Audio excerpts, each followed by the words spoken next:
pense qu'il y a un petit problème de conflit d'intérêts au sein de Sanofi. Exemple. Expliquez-nous La ça. patronne d'Opella, Madame Julie Van Ongeval. La presse a révélé 2 sources. Donc, quand il y a 2 sources, ça veut dire que c'est vrai. Selon la presse, n'est-ce pas, Madame Mélin?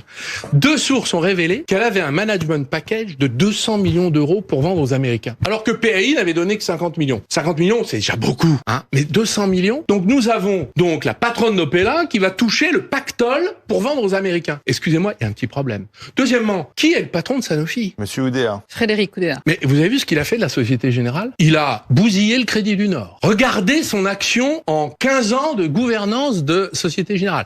La Société Générale, il en a fait la banque malade de l'Europe. Et d'ailleurs, tout le monde est en train de se dire, la prochaine qu'on va racheter, ça va être celle-là.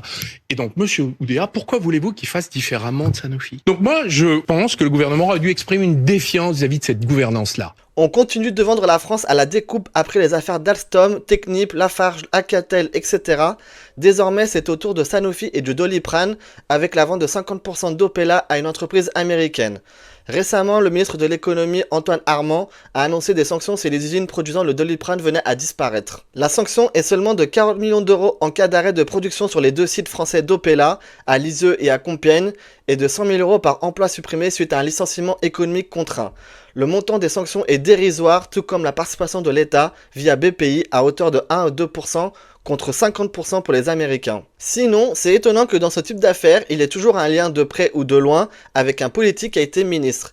Il est bien dommage que le délit de haute trahison ait été aboli sous la présidence de Nicolas Sarkozy. Désormais, si vous voulez vraiment acheter du paracétamol 100% français, vous avez l'entreprise UPSA qui le fabrique en France sous la marque Dafalgan.